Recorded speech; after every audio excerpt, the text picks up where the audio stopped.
हम अभी तक नाटक की परिभाषा, नाटक किसे कहते हैं, क्या होता है, किस प्रकार से और उसके कितने प्रकार हैं, इन सब बातों पर प्रकाश डाल चुके हैं धनंजय के दशरूपक प्रथम प्रकाश के अंतर्गत।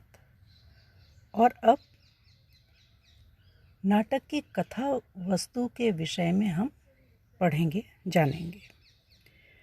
नाटक की जो कथानक होता है वह कितने प्रकार का होता है। तो धनंजय कहते हैं कि वस्तु च द्विधा। वस्तुतः नाटक 10 प्रकार का होता है और वस्तु नेता रसस तेषाम भेदक है।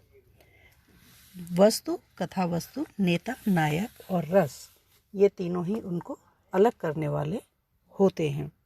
तो जो कथा वस्तु है वह कितने प्रकार की होती है, इसके विषय में बता रही है। वस्तु च द्विधा। वस्तु, जो नाटक की कथा वस्तु है, कथानक है, वह 2 प्रकार का कहा गया है। तत्र आधिकारिकम मुख्यम अंगम प्रासंगिकम विदुः।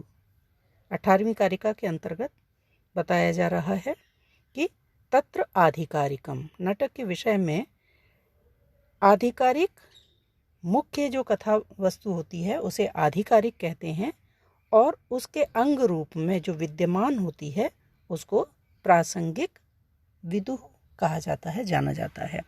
तो नाटक की जो कथा वस्तु है वह 2 प्रकार की होती है, आधिकारिक और प्रासंगिक। जो मूल कथा होती है उसे आधिकारिक कहते हैं और उस आधिकारिक कथा को आगे बढ़ाने के लिए उसके साथ साथ गौण रूप में जो विद्यमान रहती है उसे हम प्रासंगिक कथा वस्तु कहते हैं। प्रधानभूतम आधिकारिकम यथा रामायणे राम सीता वृत्तान्तः तद अंगभूतम प्रासंगिकम यथा तत्रैव विभीषण सुग्रीव आदि वृत्तांत इति। तो जो प्रधानभूत आधिकारिक कथा है, जैसे रामायण में राम और सीता का जो वृत्तांत है वह आधिकारिक कथा वस्तु है और उसकी ही अंगभूत, उसके साथ जो अन्य प्रसंगवश आई हुई कथा वस्तु है, जैसे विभीषण सुग्रीव आदि का वृत्तांत, उसको हम प्रासंगिक कथा वस्तु कहेंगे। तो आधिकारिक की निरुक्ति करते हुए कहते हैं निरुक्त्या आधिकारिकम लक्ष्यति। आधिकारिक क्या है उसके विषय में प्रकाश डालते हैं कि अधिकार है फल स्वाम्यम अधिकारी च तत्प्रभु तत् निर्वृत्तम अभिव्यापी वृत्तम स्यात् आधिकारिकम। बताते हैं कि जो अधिकार है फल स्वाम्यम, कथानक का जो फल है, नाटक का जो फल है वह अधिकार है। अधिकार से मतलब जो नाटक का जो फल है जिसकी प्राप्ति नायक को होती है वह अधिकार अर्थात फल का स्वामी होना, उस फल को पाने वाला। और उस फल का जो अधिकारी है उस अधिकारी के द्वारा जो किया गया कार्य है, उससे संबंधित जो कार्य है जो काव्य में व्याप्त है, वह इतिवृत्त, वह कथानक ही आधिकारिक कहलाता है। तो नायक जो कि नाटक के फल को प्राप्त करने वाला अधिकारी है और उस अधिकारी से व्याप्त कथानक, अधिकारी जिससे संवेष्टित कथानक ही आधिकारिक कहा जाता है।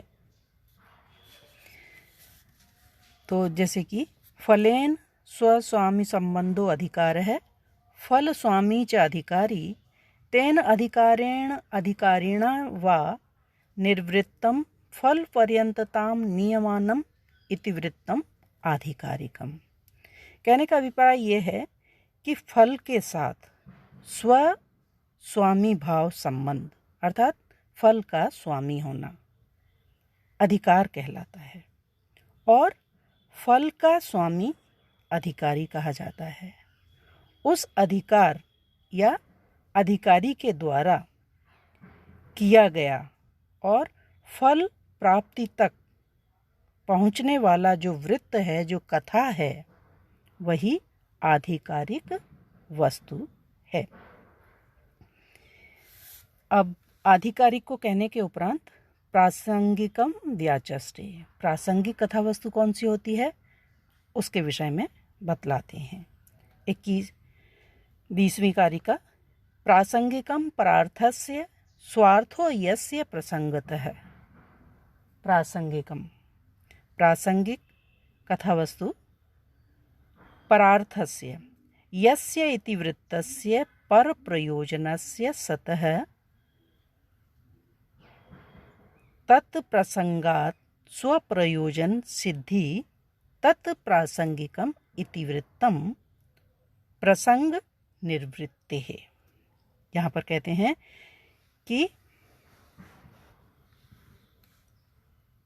दूसरे परार्थ से, दूसरे अर्थात जो प्रधान प्रयोजन है उसकी सिद्धि के लिए होने वाली जो घटना है, जो कथा है, कथानक है, और जिसका अपना प्रयोजन भी सिद्ध हो जाता है, वह प्रासंगिक कही जाती है। अर्थात जो मूल कथा है नाटक की, उस कथा के साथ साथ जो चलने वाली कथानक है, इतिवृत्त है, कथा है, जो मूल कथा के फल को प्राप्त कराने में सहायता करती है और प्रसंगवश जिसका अपना प्रयोजन भी सिद्ध हो जाता है, उसे हम प्रासंगिक कहते हैं।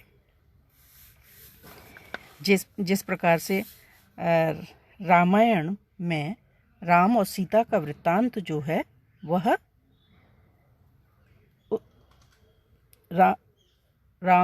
राम रावण का वध करते हैं और उन्हें सीता की प्राप्ति होती है, यह फल है। और इसी के अंतर्गत सुग्रीव और विभीषण का जो वृत्तांत आता है प्रसंगतः, और उसके साथ साथ राम को सीता की प्राप्ति कराने रूप मुख्य कथा के साथ जो चलता है, और उसे भी अपने फल की, जैसे बाली का वध और राज्य की प्राप्ति रूप उसका अपना जो प्रयोजन है सुग्रीव कथा का, वह भी प्राप्त हो जाता है।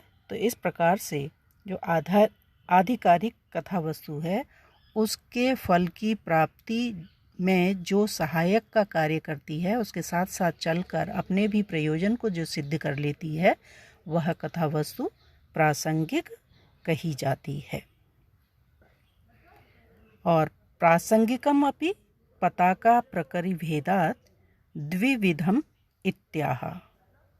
यहाँ पर 21वीं कारिका में धनंजय बता रहे हैं कि जो प्रासंगिक कथा वस्तु है, जो मुख्य कथानक के साथ साथ प्रसंगवश आई होती है और उसके साथ साथ दूर तक चलने वाली हुआ करती है, उसको प्रासंगिक कहा जाता है।